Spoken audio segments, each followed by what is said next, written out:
Sai banker பாட்டுனாலே கேட்க தான் பிடிக்கும் அப்படின்றத தாண்டி இப்போலாம் கேட்டவனே பிடிக்க ஆரம்பிக்குது.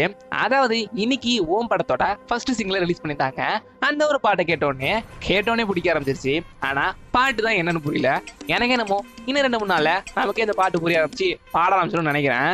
அதுக்கப்புறம் இந்த ஒரு பாட்டுல நம்ம தனுஷோட அந்த எனர்ஜெட்டிக்கான ஆக்ஷனும் தாறுமாறவே இருந்தது. பர்ஃபார்மன்ஸ்லாம் தாறுமாறவே இருந்துச்சு. அதுவும் இந்த பொசிஷன்லாம்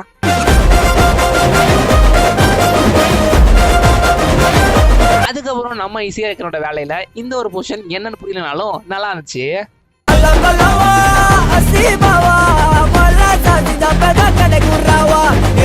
நம்ம ராஜ்குமார் பெரியசாமி அவரோட டைரக்ஷன்ல நம்ம தனுஷ் அப்புறம் சாய் பேங்கர் சோ இவங்கெல்லாம் இருக்கிறதுனால அதுக்கப்புறம் நம்ம மம்முட்டி சோ இவங்கெல்லாம் இருக்கிறதுனால இந்த படம் ஒரு பயங்கர எக்ஸ்பெக்டேஷன் தான் நம்ம எல்லாருமே காத்துட்டு இருக்கோம். அதுக்கப்புறம் இந்த பாட்டுல குறிப்பா ஒண்ணு சொல்ல போனா எனக்கு இந்த பாட்டுல வர ஃபர்ஸ்ட் இந்த பீட்டை கேட்டா எனக்கு என்னமோ அப்படியே அது இங்கே எடுத்துச்ச மாதிரி இருக்கும். அது என்னன்னு பார்த்துட்டு நீங்களே மறக்காம கமெண்ட் பண்ணுங்க. அது கூட நம்ம சேனல் மறக்காம சப்ஸ்கிரைப் பண்ணிக்கோங்க.